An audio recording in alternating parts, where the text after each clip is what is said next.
Greetings, royal observers. You would think that after one controversial absence, King Frederik might learn to stay put and actually, king his own country. But no, apparently Denmark is just too boring, or too scandalous, or too something, because Frederik has once again jetted off on another state visit, leaving his 20-year-old son to run the country from a military base. This is becoming a pattern, people, and patterns tell stories. If you are as baffled as the rest of Denmark about why their king keeps disappearing, hit that subscribe button and ring the notification bell on Danish News Daily, because we are about to unpack why Frederik's frequent absences are raising some seriously uncomfortable questions. Let us establish the facts here, because they are damning enough without embellishment.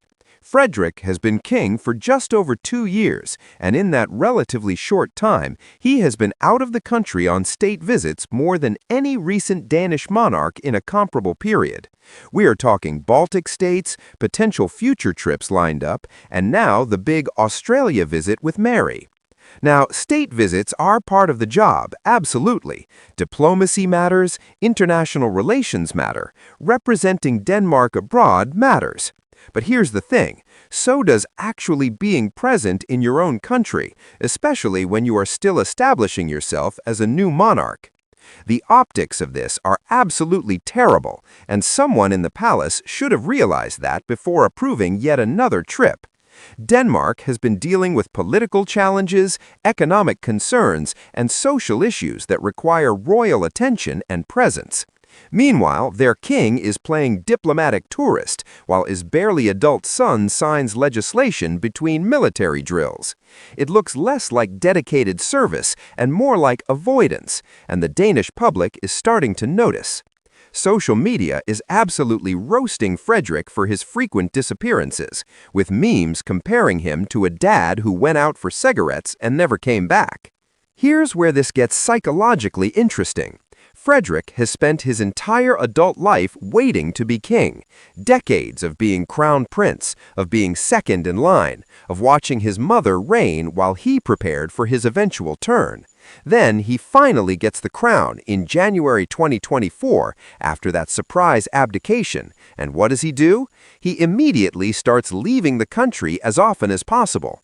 That suggests either an incredibly dedicated approach to international diplomacy or someone who is deeply uncomfortable with the reality of being king and is using travel as an escape mechanism. Let us talk about the burden this places on Christian, because it is genuinely unfair. The young man is trying to complete his military service, which is already demanding enough. Danish military training is not a joke. It is physically exhausting, mentally challenging, and designed to push people to their limits. But Christian can't just focus on that like every other recruit. No, he also has to be on call as regent, ready to handle state business at a moment's notice, because his father has decided that Denmark can function just fine without him. The message this sends to Christian is clear. Your needs, your training, your development as a person all come second to covering for your father's absences. But wait, because it gets even more complicated when you consider what Frederik is actually doing during these state visits. Yes, there are official engagements, diplomatic meetings, and ceremonial obligations, but there are also state dinners, cultural events, gala receptions, basically fancy parties with excellent food and wine where people treat you like royalty because you literally are royalty. Meanwhile, Christian is eating whatever slop they serve in military canteens and sleeping on a hard bunk bed. The contrast is almost comically unfair. Palace defenders will argue that this is just how monarchy works, that regents have always filled in when monarchs travel, and that Christian is simply doing his duty. And technically they are correct, but context matters enormously here. Previous regents were usually older, more experienced, and not simultaneously trying to complete military training. They also weren't covering for monarchs who seemed to be traveling excessively compared to historical norms.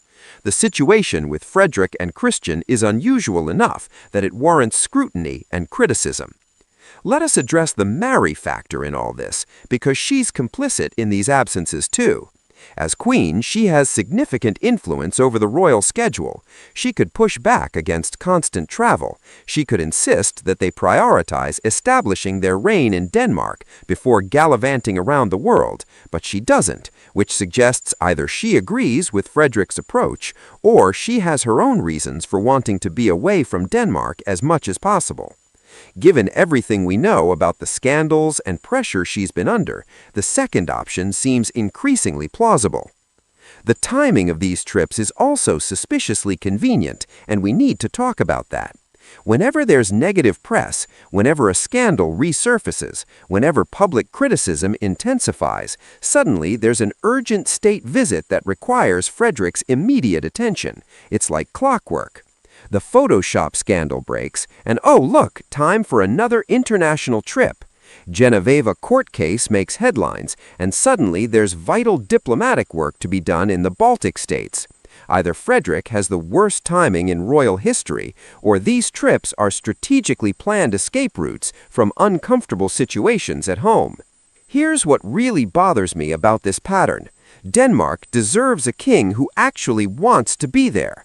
The Danish people didn't choose their monarchy. It's a constitutional arrangement they've maintained through tradition and general satisfaction with how it functions.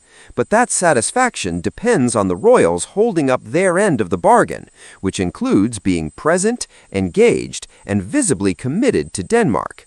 When your king keeps leaving, it sends a message that Denmark is not enough, that being king is not enough, that he would rather be anywhere else doing anything else. The historical comparison is instructive here. Queen Margrethe, Frederik's mother, was extraordinarily dedicated to being present in Denmark throughout her reign. She traveled for state visits, absolutely, but she also made it clear through her actions that Denmark was her priority and her home. She attended countless local events, supported Danish culture and arts, and maintained a visible presence that made people feel like she genuinely cared about the country she ruled. Frederik hasn't established that same connection yet, and his constant absences make it harder to build that trust. The constitutional implications are worth considering too. Denmark is a constitutional monarchy where the monarch's role is largely ceremonial but still symbolically important. When the actual monarch is absent so frequently, it raises questions about whether the position even matters. If Christian can handle things from a military barracks, if the country functions fine without Frederik being physically present, then what exactly is the king for? These are dangerous questions for a monarchy to inspire, because once people start questioning the necessity of the institution, it's a slippery slope toward Republican sentiment. Thanks for watching, legends. Danish News Daily out.